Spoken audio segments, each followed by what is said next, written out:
दोस्तों आज हम देखने वाले हैं 2016 में आई स्पेनिश कहानी को, जो कि मनी हाइस्ट से सिमिलर प्लॉट रखती है। इसमें हमें सस्पेंस, थ्रिलर और ड्रामा का परफेक्ट कॉम्बिनेशन देखने को मिलता है। कहानी की शुरुआत में हम देखते हैं कि एक बहुत बड़े घर में सारा सामान बिखरा हुआ है। यहाँ हम जैक को देखते हैं जिसके दोनों पैर एक कार एक्सीडेंट में चले गए। इसके साथ ही एक्सीडेंट में उसकी बेटी और वाइफ की भी मौत हो गई है।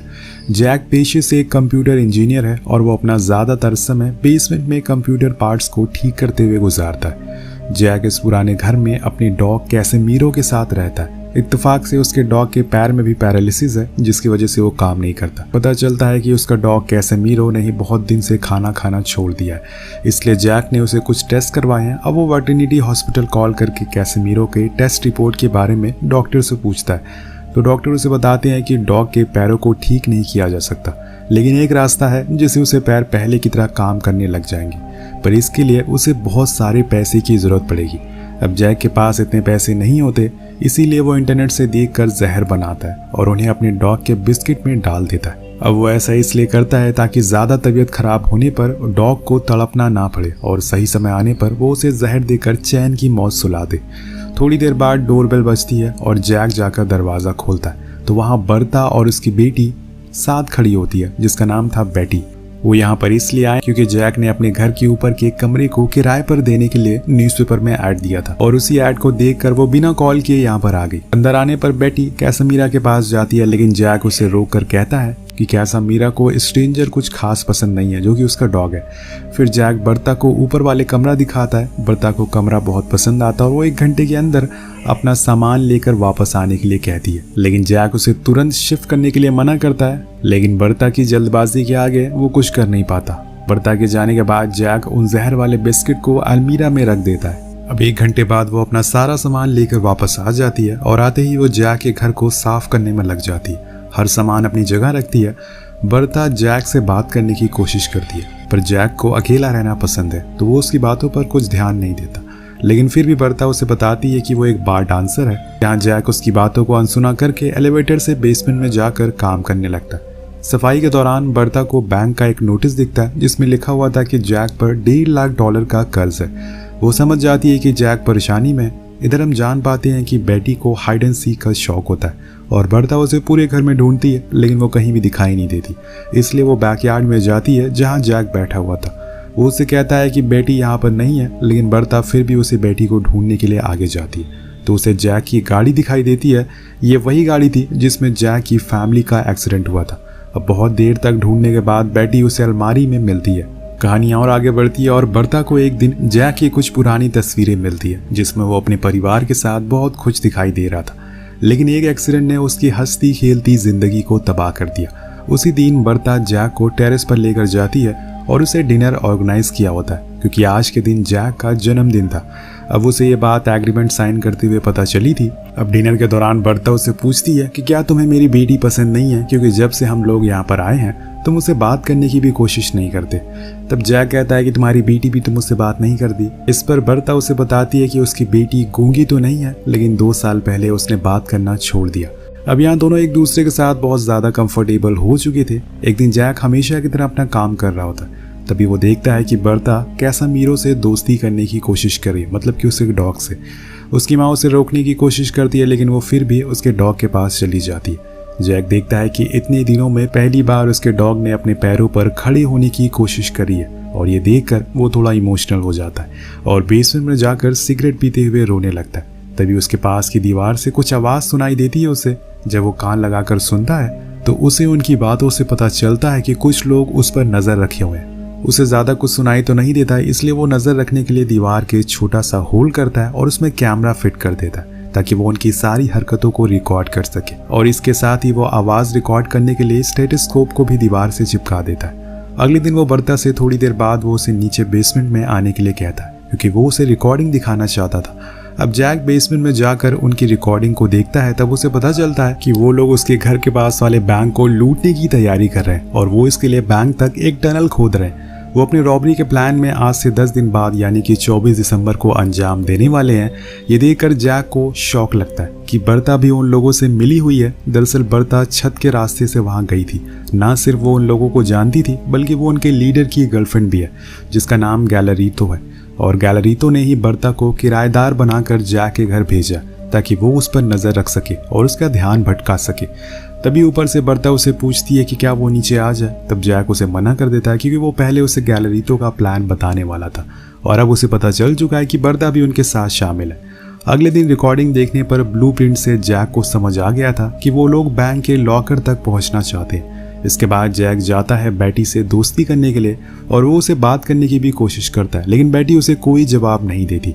इसी बीच वो देखता है कि बेटी उसके डॉग के कान में कुछ बोल रही है। तब उसे बेटी पर शक होता है और लगता है कि शायद वो ना बोलने का नाटक कर रही है, इसलिए वो सच जानने के लिए अपने डॉग के कॉलर पर माइक लगा देता है। अब जब जैक फिर से रिकॉर्डिंग देखने जाता है तब उसे पता चलता है कि वो लोग व्हील कार्ड के जरिए पैसे को सुरंग से एक जगह से दूसरी जगह शिफ्ट करने वाले हैं। साथ ही वो देखता है कि गैलरीटो को पता चल गया है कि उनका एक आदमी अपनी गर्लफ्रेंड को मैसेज करके प्लान की इंफॉर्मेशन लीक कर रहा है। तब गैलरीटो उस आदमी को बहुत मारता है और फिर उसके सर पर हथौड़ा मारकर उसे मौत की घाट उतार देता है। जब ये नज़ारा जैक देखता है तो वो बहुत ज़्यादा डर जाता है, लेकिन उसकी इतनी हिम्मत नहीं हुई थी कि वो पुलिस को फ़ोन करके कुछ भी बता सके, क्योंकि गैलरीटो के साथ एक पुलिस वाला भी मिला हुआ था जो लाश को ठिकाने लगाने में उसकी मदद कर रहा था।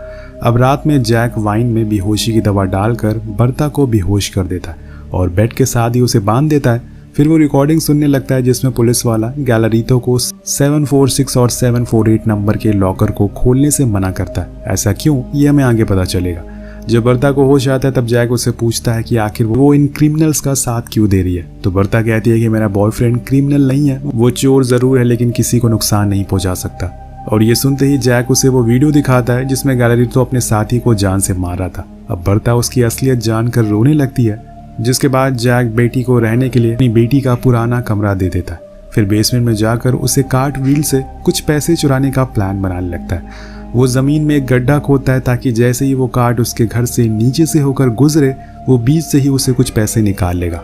जब जैक बर्ता को अपना प्लान बताता है तो बर्ता उसे करने से मना कर देती है, क्योंकि उसे पूरा विश्वास होता है कि गैलरीतो उसे भी जान से मार देगा। जब जैक वापस से जाकर उनकी बातें सुनता है तो पता चलता है कि वो लोग पैसे के लिए ऊपर से बंद होने वाले डिब्बे का इस्तेमाल करने वाले। मतलब कि अब जैक का ऊपर से पैसे निकालने का प्लान फेल हो गया था। जैक तुरंत अपना प्लान बदल देता है और खोदे हुए गड्ढे से नीचे जाकर टनल में लगे हुए पाइप की नाप लेने लगता है। और जब वो वापस आता है तो उसे बेटी कहीं दिखाई नहीं देती।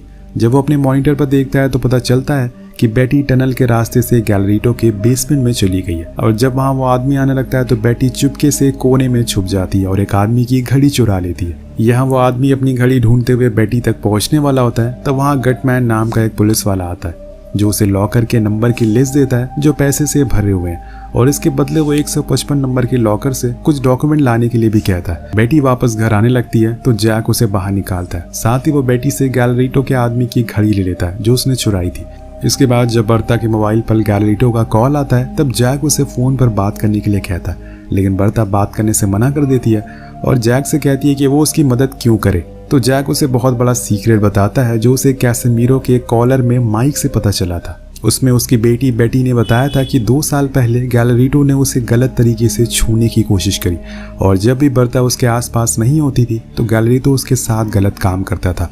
अब इस सदमे से बेटी ने बोलना बंद कर दिया और वो हर वक्त गैलरीटो से डर के घर के अलग अलग कोने में छुपने लगी। अब ये सब जानकर बर्ता पूरी तरह से शॉक हो जाती है और गैलरीटो से नफरत करने लगती है और जैक के प्लान में शामिल भी हो जाती है। इसलिए वो गैलरीटो से नॉर्मल वे में बात करती है ताकि उसे शक न हो। अब रॉबरी से ठीक एक रात पहले जैक जाकर पानी के पाइप में बॉम्ब लगाकर चोरों की बनाई हुई टनल से बैंक में एंटर कर जाता है और 747 नंबर के लॉकर से पैसे निकालकर उसे सही तरह से बंद किए बिना वापस आ गया था। यहाँ गैलरीटो और उसके आदमी बैंक में जाने से पहले बॉम्ब को फोड़ते हैं जिससे पाइपलाइन फट जाती है और सुरंग में पानी भरने लगता है। चोरों को लगा कि जैक की बेसमेंट की तरफ जाने वाला खड़ा उनके बॉम्ब के धमाके से बना है। सभी चोर बैंक में जाकर लॉकर को खाली करके वापस आने लगते हैं, लेकिन तब तक टनल में बहुत ज्यादा पानी भर चुका था। गैलरीटो का भाई और उसका पार्टनर अपने आदमियों की मदद करने की बजाय उनसे पैसे लेकर भागने लगा। उधर ज्यादा पानी की वजह से 2 आदमी भागकर बैंक में चले जाते हैं और गैलरीटो की टीम में से एक लड़की बीच में ही फंस जाती है और मदद के लिए आवाज लगाने लगती है, लेकिन कोई भी उसकी मदद करने के लिए नहीं आता। तभी जैक उस लड़की को बाहर निकालने के लिए अपना हाथ आगे करता है, लेकिन यहाँ पर वो लड़की जैक का हाथ पकड़कर ही उसे नीचे खींचने लगती है और जोर जोर से चिल्लाकर अपने साथियों को उसके बारे में बताती है। ये सुनते ही जैक अपने हाथ वापस ऊपर खींच लेता है और टनल को बंद कर देता है। पानी के भर जाने की वजह से और खुद की बेवकूफ़ी की वजह से उस लड़की की मौत हो जाती है। अब पानी इतना ज़्यादा हो चुका था कि जैक के बेसमेंट में आने लगता है। तब जैक सारा सामान बिखेर कर पैसे लेकर ऊपर आ जाता है। उधर बैंक में जब पानी बहुत ज़्यादा भर चुका था तो उन दोनों के पास अपनी जान बचाने के अलावा कोई रास्ता नहीं होता, इसलिए वो लोग ऐसे लॉकर को खोल देते हैं जिसमें सिक्योरिटी अलार्म बजने लगता है और पुलिस तुरंत वहां पहुंच जाती है। दूसरी तरफ जैक जब इस बात को बताने के लिए बर्ता के पास जाता है तो वो मौका देखकर जैक को गिराकर उसके ऊपर बैठ जाती है और कहती है कि अब तुम्हारा काम हो गया, इसलिए मुझे और मेरी बेटी को जाने दो। इस पर जैक कहता है कि मेरे पास पैसे हैं तो हम तीनों यहाँ से भाग जाएंगे और तुम्हें कभी बार में डांस करने की जरूरत नहीं पड़ेगी। बर्ता को उसकी बातों पर विश्वास नहीं होता और वो उसे मारने लगती है। तभी जैक उसे इंजेक्शन लगाकर बेहोश कर देता है। अब जैक बाहर जाकर पुलिस को बताता है कि उसके बेसमेंट में पानी भर गया जिसमें बहुत सारा नुकसान हुआ है, तो वो नुकसान कौन भरेगा। यहाँ पुलिस वालों के साथ गुडमैन उसके बेसमेंट की तलाशी देने के लिए जाता है, लेकिन पानी की वजह से उन्हें ज़मीन में हुआ गड्ढा दिखाई नहीं देता।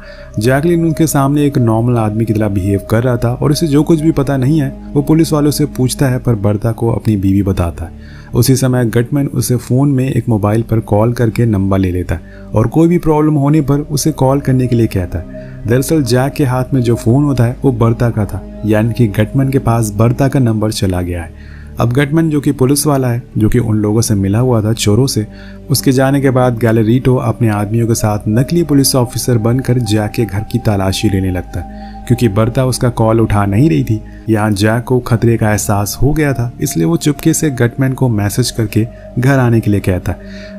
यहाँ गैलरीटो से पूछता है कि यहाँ कौन कौन रहता है, तो जैक बताता है कि कल तक एक औरत और छोटी बच्ची किराए पर थी, लेकिन अब वो जा चुके हैं। तभी गलत टाइम पर बेटी वहाँ आ जाती है, जिससे जैक का झूठ पकड़ा जाता है। इसके बाद गैलरीटो अपनी बंदूक निकालकर बर्ता के कमरे में ले जाता है और उस पर गन पॉइंट करते हुए जैक से सच कहने के लिए बोलता है, लेकिन वो सारे जवाब झूठ में दे रहा था, जिससे गैलरीटो को गुस्सा आ जाता है और वो लात मारकर जैक को व्हीलचेयर से नीचे गिरा देता है और फिर उसके आदमी उसकी पिटाई करने में लग जाते हैं। लेकिन तभी बर्ता के मोबाइल पर गटमैन का कॉल आता है, जिसे देखकर गैलरीटो को लगता है कि वो भी जैक से मिला हुआ है, इसलिए जैसे ही गटमैन वहाँ आता है गैलरीटो उसे भी पकड़कर मारने लगता है और पूछता है कि उसके पास बर्ता का मोबाइल नंबर कैसे आया। सारी बातें घूम फिर कर जैक के पास आती है, तो वो इस बार अपना मास्टर स्ट्रोक खेलता है और कहता है कि ये सब प्लान गैलरीटो के पार्टनर जुर्दो का था। जैक को भी इंफॉर्मेशन अपने कैमरा और माइक से मिली थी। उसने उस इंफॉर्मेशन को गैलरीटो के सामने इस तरह से रखा था, उसने यह सब जुर्दो के कहने पर किया था। जुर्दो दोस्तों गैलरीटो का साथी है। अब गैलरीटो का विश्वास जीतने के लिए उसे जुर्दो की घड़ी दिखाता और कहता है कि बर्ता को इसने बेहोश किया था। ये सब सुनकर जुर्दो गैलरीटो के भाई पर अंधाधुंध गोलियां चलाकर उसे मार देता है, क्योंकि उसे पता था कि अगर वो उसे नहीं मारेगा तो वो उल्टा उसे मार देगा। गैलरीटो अपने भाई की लाश को पकड़कर रो रहा था, तभी बर्ता उसे गोली मारकर उसका खेल खत्म कर देती है। इसके बाद गटमैन उनकी मदद करने का फैसला करता है और तीनों लाशों को ठिकाने के लिए अपनी गाड़ी में डाल देता है, लेकिन इसके बदले में जैक से वो पैसे मांगता है जो उसने बैंक से चुराए थे। लेकिन जैक उसे पैसे देने से मना कर देता है और ब्लैकमेलिंग करने के लिए वो वीडियो दिखाता है जिसमें वो गैलरीटो के साथ मिलकर रॉबरी की प्लानिंग कर रहा होता है। यहाँ पर गटमैन बर्ता और बेटी को मारने की धमकी देता है, तब जैक उसे पैसे देने के लिए तैयार हो जाता है। यहाँ गटमैन जैक से बातें करते हुए जार से कैसेमीरो के बिस्किट को निकाल कर खा लेता है, जिसमें जैक ने जहर डाला हुआ था। अब उस बिस्किट को खाने के बाद वो पैसे को लेकर निकल जाता है, लेकिन रास्ते में जब वो होता है तो उसे जहर की वजह से चक्कर आने लगता है और आधे ही रास्ते में उसका एक्सीडेंट हो जाता है, जिसमें उसकी मौत हो जाती है। उसके साथ साथ वो सारे पैसे भी जल जाते हैं और वो 3 लाश थी वो भी बाहर आ जाती है। इधर जैक बर्ता और बेटी के साथ नई जिंदगी की शुरुआत करने के लिए घर छोड़कर निकल जाता है और कहानी के आखिर में हम बेटी को जैक का हाथ पकड़ते हुए देखते हैं। मतलब उसे अब जैक पर भरोसा हो गया था और इसी के साथ ये कहानी यही खत्म हो जाती है। वेल, आपको कहानी कैसी लगी नीचे कमेंट करके जरूर बताएगा। मिलते हैं अगली वीडियो में। Peace out.